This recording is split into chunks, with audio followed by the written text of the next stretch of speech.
আজকে আমরা মার্কেটের মধ্যে হায়ার লেভেল থেকে ভালো কারেকশন দেখেছি। নিফটি তার হায়ার লেভেল থেকে 300 পয়েন্ট, ব্যাংক নিফটি প্রায় 800 পয়েন্ট এবং সেন্সেক্সে প্রায় হায়ার লেভেল থেকে 1000 পয়েন্টের কারেকশন দেখেছি। এছাড়াও মিড ক্যাপ এবং স্মল ক্যাপ ইন্ডেক্সের মধ্যেও ভালো কারেকশন এসেছে। মিড ক্যাপ ইন্ডেক্স 1000 পয়েন্ট এবং ক্যাপ ইন্ডেক্স 250 পয়েন্টের মতন নিচে ক্লোজ দিয়েছে। তো আগামীকাল নিফটি ব্যাংক নিফটি কীরকম ট্রেড করবে সেটা নিয়ে আলোচনা করব। এছাড়াও একটা আইটি স্টক নিয়ে ডিটেলসে আলোচনা করব। তো চলুন তাহলে ভিডিওটা শুরু করা যাক। আমি নিরুপমা শেয়ার শেখো চ্যানেলের পক্ষ থেকে সকল ভিউয়ার্সদের স্বাগত জানাই। আর চ্যানেলে যদি ফার্স্ট টাইম ভিজিট করে থাকেন তাহলে অবশ্যই চ্যানেলটা সাবস্ক্রাইব করে নেবেন আর পাশে থাকা বেল আইকনটা প্রেস করে রাখবেন। আমি ভিডিও আপলোড করার সাথে সাথে আপনাদের কাছে ভিডিওটা পৌঁছে যাবে। তো ভিডিও শুরু করার আগে বলি, আমি রিসেন্ট ডিভিডেন্ড ম্যাজিক নিয়ে একটা ভিডিও আপনাদের সাথে শেয়ার করেছিলাম। তারই পরিপ্রেক্ষিতে অনেক ভিউয়ার্সরা ডিভিডেন্ড স্টক সম্পর্কে আলোচনা করার জন্য রিকোয়েস্ট করেছেন। তো আমি এই ডিভিডেন্ড স্টক নিয়ে একটা ভিডিও ফ্রাইডে অথবা স্যাটারডেতে আপনাদের জন্য নিয়ে আসবো, অবশ্যই দেখবেন। তো এবার মেন ভিডিওয়ে আসা যাক।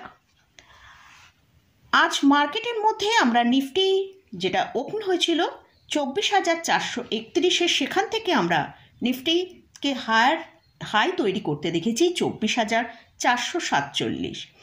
কিন্তু ক্লোজিং টাইমে আমরা নিফটির মধ্যে কিন্তু একটা ভালো সেলিং দেখতে পেলাম। নিফটি সেখান থেকে একটা নিচের দিকে যে লোটা তৈরি করলো 24,150 আর ক্লোজ দিয়েছে 24,273।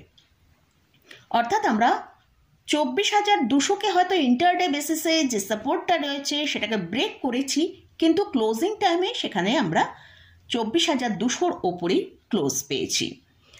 তো আজকে মার্কেটের মধ্যে এরকম সেলিংটা কেন দেখলাম সেটা নিয়ে এবার একটু আলোচনা করি।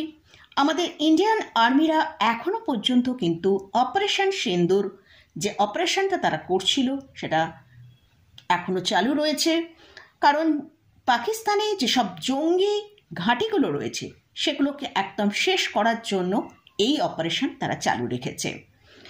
তাই এই ইন্ডিয়া পাকিস্তান টেনশনের ফলে মার্কেটের মধ্যে একটা ভালো আনসার্টেনিটি তৈরি হয়েছে এবং আমরা দেখতে পাচ্ছি মার্কেটের মধ্যে একটা ভালো ভোলাটিলিটি তৈরি হয়েছে।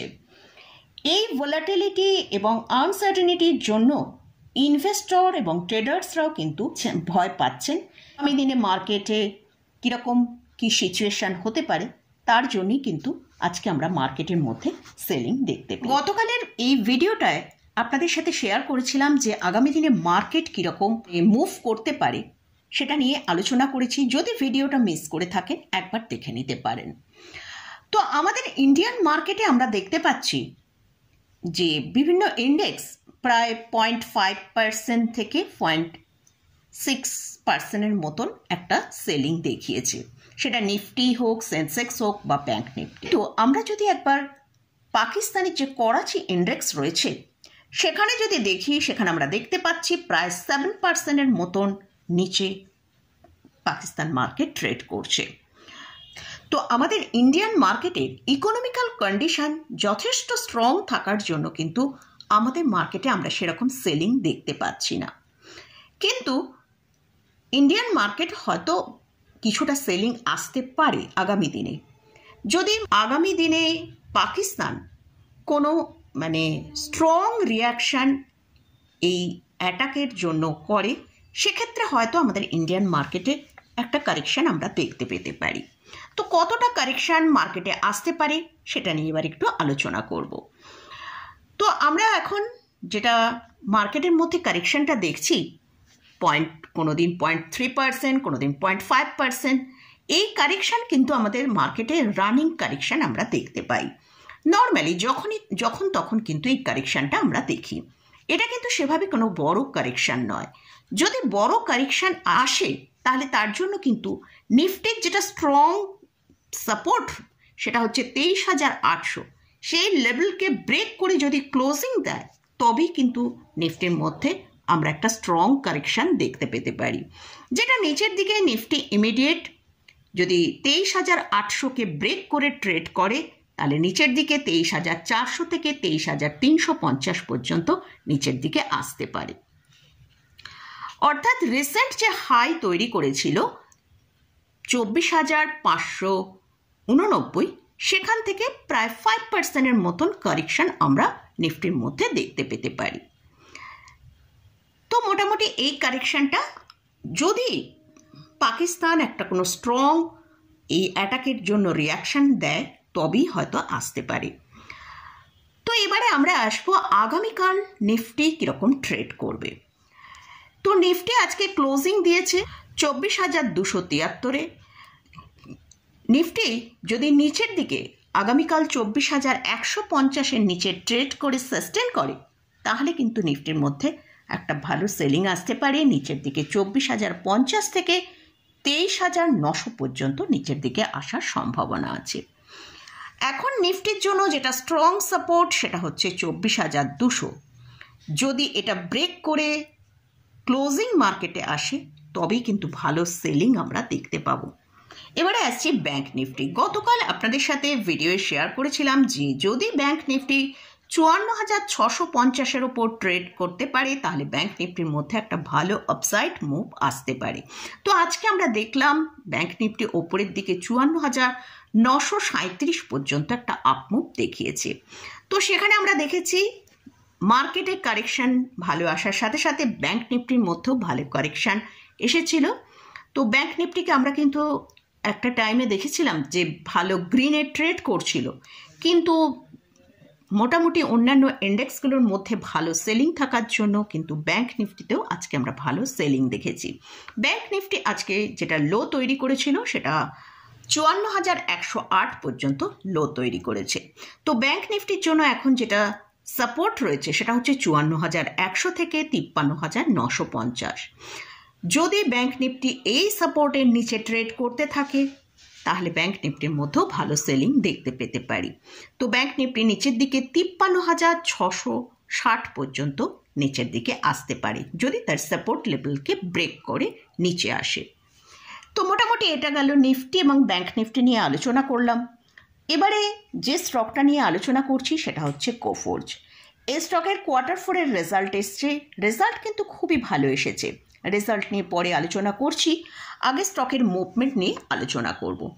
এই স্টকটা ক্লোজিং দিয়েছে 7,689-তে। আজকে স্টকের মধ্যে কিন্তু ভালো একটা স্পাইক দেখেছিলাম, যেটা হচ্ছে স্টকটা ওপরের দিকে 7,929 পর্যন্ত হাই তৈরি করেছিল, কিন্তু সেখান থেকে একটা ভালো প্রফিট বুকিং আসে।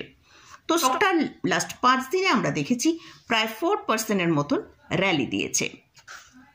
স্টকের জন্য এখন যেটা সাপোর্ট সেটা হচ্ছে 7,289 টাকা। যদি এই সাপোর্টটা মেনটেন করতে পারে তাহলে স্টকটা ওপরের দিকে 8,164 টাকা পর্যন্ত আপসাইড দেখাতে পারে। তো এবারে আমরা যে Q4-এর রেজাল্ট কীরকম এসছে সেটা নিয়ে একবার একটু দেখে নেব।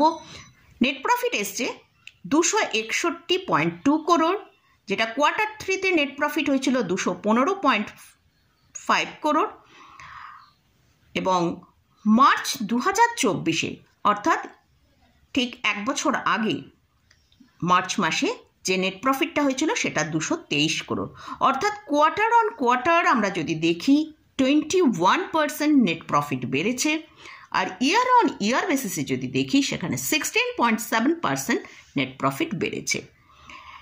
কোম্পানি তার শেয়ার হোল্ডারদের ভালো ডিভিডেন্ড পে করছে, যে 4th ইন্টারিয়াম ডিভিডেন্ড সেটা কোম্পানি তার ইনভেস্টরদের দিচ্ছে, যেটা প্রত্যেকটা শেয়ারের জন্য 19 টাকা করে। এই ডিভিডেন্ডের রেকর্ড ডেট হচ্ছে 12ই মে 2025। এর মধ্যে যাদের কাছে এই শেয়ারটা থাকবে তারা প্রত্যেকেই এই 19 টাকা করে ডিভিডেন্ড পেয়ে যাবেন। এছাড়াও কোম্পানি স্টক স্প্লিট করছে, যেমন আপনার কাছে যদি একটা শেয়ার থাকে তাহলে আপনি 5টা শেয়ার পাবেন, অর্থাৎ 1:5 রেশিওয়ে কোম্পানি তার স্টক স্প্লিট করছে। এর রেকর্ড ডেট কত আছে? রেকর্ড ডেট হচ্ছে 4th জুন 2025। আর এই স্টকে কিন্তু বিভিন্ন ব্রোকার হাউসরাও ভালো বাই রেটিং দিয়েছে এবং ভালো টার্গেট দিচ্ছে। তো মতিলাল ওসওয়াল তারা বাই রেটিং দিয়েছে এবং টার্গেট দিয়েছে 11,000 টাকা পার শেয়ার। জেম ফাইন্যান্সিয়াল ইনস্টিটিউশনাল সিকিউরিটি তারাও বাই রেটিং দিয়েছে এবং টার্গেট তারা বাড়িয়ে 9,600 থেকে 10,000 টাকা করেছে। তো মোটামুটি আজকের ভিডিওয়ে এই স্টকটা নিয়ে ডিটেলসে আলোচনা করলাম। এই স্টকটা নিয়ে আমি রিসেন্ট মিড ক্যাপস আইটি স্টকের এই স্টকটা নিয়ে আলোচনা করেছিলাম। তো এই স্টকের বিভিন্ন গুড নিউজ রয়েছে, সেই জন্য আলোচনা করলাম। এই স্টকে বা ইন্ডেক্সে যেখানে আজকের ভিডিওয়ে আলোচনা করলাম, এতে কিন্তু কোনোরকম কোনো বাই রেকমেন্ডেশন নেই। এই স্টকে বা ইন্ডেক্সে কোথাও যদি কোনো পজিশন নিতে চান, তার আগে ভালো করে চার্ট অ্যানালিসিস করে নিয়ে তারপরই পজিশন নেবেন। তো মোটামুটি আজকের মতন ভিডিওটা এখানেই শেষ করছি। ভিডিওটা যদি ভালো লাগে অবশ্যই লাইক করবেন, শেয়ার করবেন, সাবস্ক্রাইব করবেন। ধন্যবাদ।